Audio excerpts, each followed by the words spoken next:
Okay, so I'm going to start going through the quiz and I'm going to go question by question and explain what I did and why the answers are the way they are. And one of them is actually wrong. You're welcome. Sorry.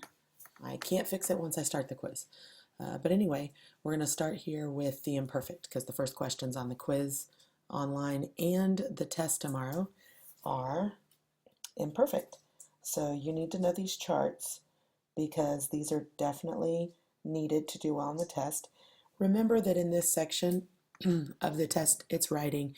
Accents are important when they're necessary, and you need to know these endings. So for AR verbs, it's aba, abas, aba, abamos, aban. For ear, it's iba, ibas, iba, ibamos, and iban. Look how close those are. So AR is aba, ir, not IR, ir is iba. It's literally the same thing but with an I. Okay? So for the AR verbs, all AR verbs, it's this. For the verb ir, it's almost the exact same thing, but it's the verb ir, to go. Okay? Ser is different, but it's got half the word right there, ER. So era, eras, era, éramos, eran. Now, the ones that have accents everywhere. ER-IR verbs are going to end in ia, ias, ia, iamos, and ian. And the verb ver, which is basically an ER verb, it just has this extra E, is going to be veía, veías, veía, veíamos, and veían. When I say it has an extra E, I mean the traditional rules of conjugating a verb are, I remove the last two letters, I add the ending, right? If I did that, it would be via, vias, and that's wrong. So it's quote unquote irregular. I'm doing air quotes right now because it has that E, even though it should be removed. But anyway, all of these on this side of the chart, of this side of the line, have accents everywhere. All these don't have accents except for in the nosotros part. Okay, so if it's an AR verb, you have to add abamos to the end of the verb. If it's ir or ser, that's literally what the nosotros forms looks like. Okay, just something so that you know if you forget where to put the accent, always count on the nosotros form 3 vowels from the back, and that'll be where you put your accent. Okay, so now I'm gonna get the quiz going. All right, so using those charts that we were just talking about, de niña. By the way, this is the imperfect section of the test. So every single answer, questions 1 through 8 on the test, questions 1 through 10 on this quiz, are going to be in the imperfect tense. You don't even have to think about it. The answer is in the imperfect, okay? So de niña me gustaba mucho jugar. This was a trick question. Your test also has a trick question. If I have gustar, conjugated. It's a conjugated verb right before the blank. Mucho just means a lot. So it still means conjugated verb before the blank. It's going to be followed by an infinitive. Okay? I think it's my only trick today on the imperfect tense.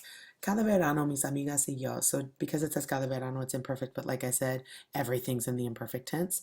So the subject is mis amigas y yo. That is two people. It includes the word yo, so it's nosotros. So the nosotros form of ir is íbamos, and that would be the answer there.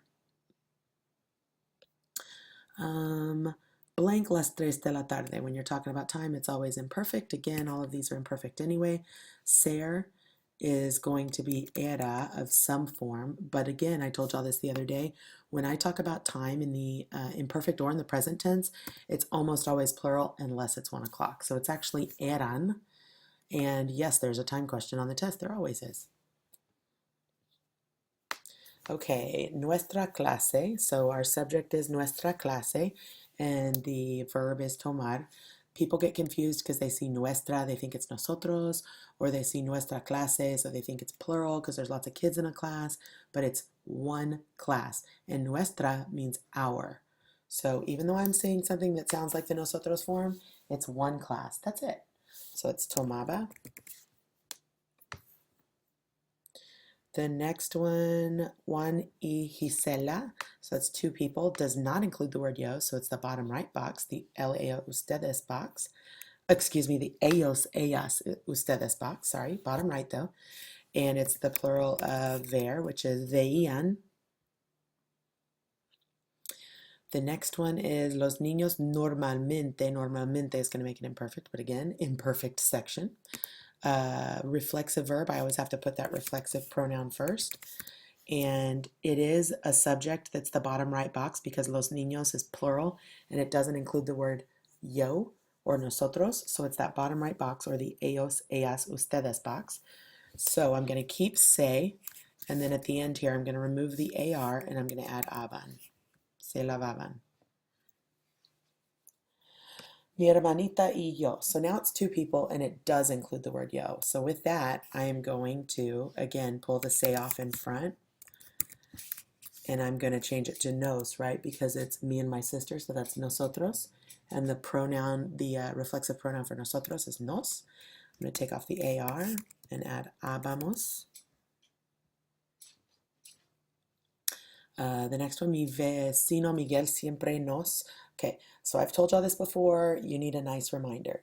When you see a pronoun like this before the blank, you don't know what kind it is, investigate. Is this a reflexive verb? It is not. So if I could write on this screen, I would be crossing out the nos. It is not your subject. This sentence says, my neighbor Miguel always lying to us. And that nos just goes with to us, okay? So who was doing the lying, us or Miguel? Miguel estaba, there we go, no accent. And I thought I hit next, but I did not. All right, las primas siempre, so again, it's primas, I'm moving the se in front, it's gonna stay se because primas is plural and it doesn't include the word yo or nosotros. So it's gonna be the ellos, ellas, ustedes box, and so se is gonna stay the same. Divert, remove the IR, and then add the IR ending for ellos, ellas, ustedes, which is ian, so se divertían. And now we're actually in the preterite and imperfect, so let me get that up for you. All right, so to review preterite versus imperfect, I would write this stuff down. You should pause the video if you can't write as fast as I can talk, which is most likely. Preterite is going to have a specific ending. It's going to have a duration mentioned. The specific ending is the whole thing, and the duration is the whole thing where we can put it in a jar because we know when it stopped. We know it ended, right? Good preterite verbs like llegar and comenzar or terminar, morir or caerse, like how many times do you fall, right?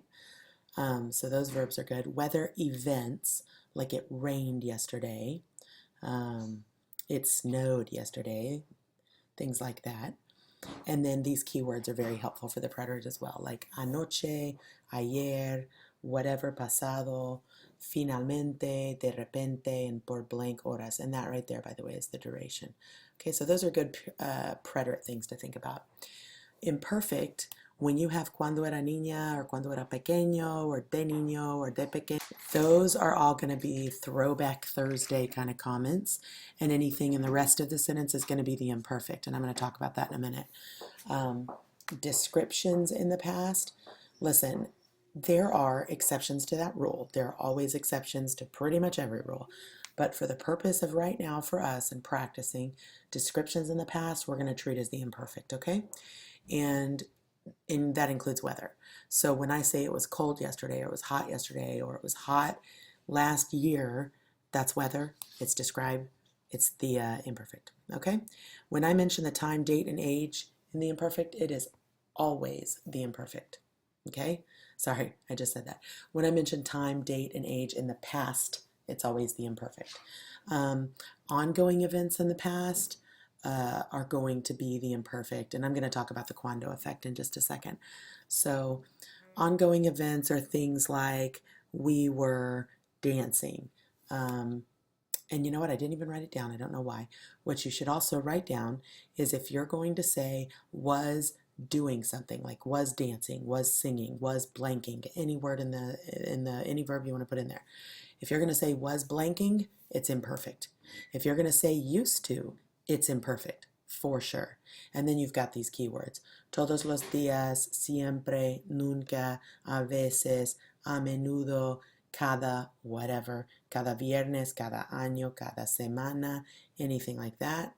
And then the word mientras.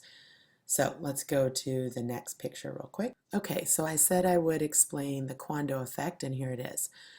Cuando effect, if you start a sentence with cuando, or if cuando is in the sentence at all, do a little research. Does it say anything like cuando era niña, cuando era pequeña, something like that? If it does, it is not the cuando effect. It's a Throwback Thursday sentence, and everything will be in the imperfect, okay?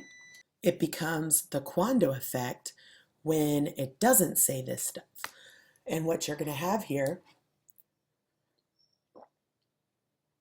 and really the cuando effect is an ongoing action interrupted by an interrupting action, which is one of those words from sick over here for the preterite, and over here it's wet roads or wet broads or wet boards or whatever.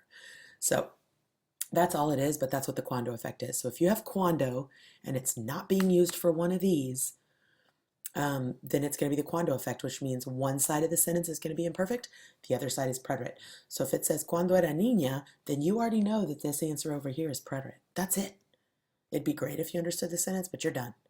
If it says cuando llegué a la fiesta, well, that's a preterite word, a verb, so that means the rest of the sentence is going to be imperfect.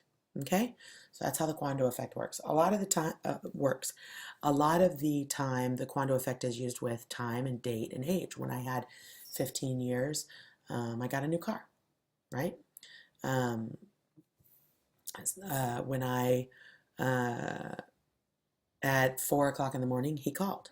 Okay, now the word mientras, it's not anything to do with the cuando effect. I just wanted to mention it. When you have mientras in a sentence, it's always imperfect, both sides. And the reason for that is mientras means while, and while indicates an ongoing action on both sides, and the ongoing actions in the past are the imperfect. That's it. So we're going to get started here. We're going to run out of time in 15 minutes, and then I'll start a new video, okay? Oh, hold on. All right, so I've got preterite and imperfect here. Cuando éramos niños. All right, so that is a Throwback Thursday statement, right? I'm saying when I was a child or when we were little. That means that the rest of it, and I said niños, it's pequeños, same thing. That means that the rest of this is going to be imperfect. It's a Throwback Thursday sentence.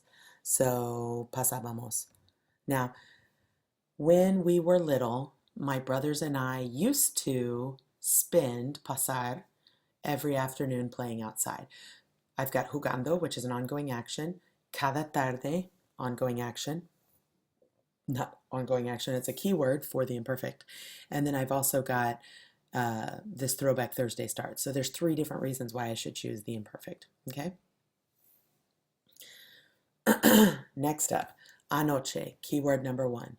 Cuando blank al restaurante. There's nothing about when I was a child, so this is a cuando effect sentence. Let me find the other verb. This is in the imperfect, which means preterite, period, okay? Again, anoche is a key word for the preterite. So again, I've got 2 reasons to choose llegué. You knowing what imperfect and preterite verbs look like will help you choose the right choice as well. Ayer blank mucho. So the verb is llover, which is to rain. That's a weather event, so it's usually going to be in the preterite. And sure enough, ayer is a key word for the preterite. Llovió. Blank el 3 de febrero cuando llegó Sergio. First of all, this says cuando. Doesn't say anything about being a child, so it's not a Throwback Thursday sentence. There's your preterite, which means imperfect. Item number 2, el 3 de febrero, the 3rd of February, which is what? It's a date. Date is imperfect. Somebody brought up in class the other day, I thought that because it said a date, then the whole sentence was the imperfect. No. Only when I make some kind of a statement, like when I was a child, does the entire sentence become the imperfect, okay? When I say yesterday, usually the whole sentence is going to be preterite. But for sure, I don't look at time or date at the beginning of the sentence and say, oh, definitely the whole sentence is imperfect. This right here needs the imperfect because it refers to the date, and this needs to be preterite because it follows cuando. It's an interrupting action, and llegar is usually a preterite verb. Okay? See, I got time for one more, I think. Blank la 1 de la tarde cuando mi familia y yo llegamos a Barcelona. Again, 1 o'clock in the afternoon. We arrived. Cuando. This is preterite, so this is imperfect. And that's my time. I'm going to start a new video.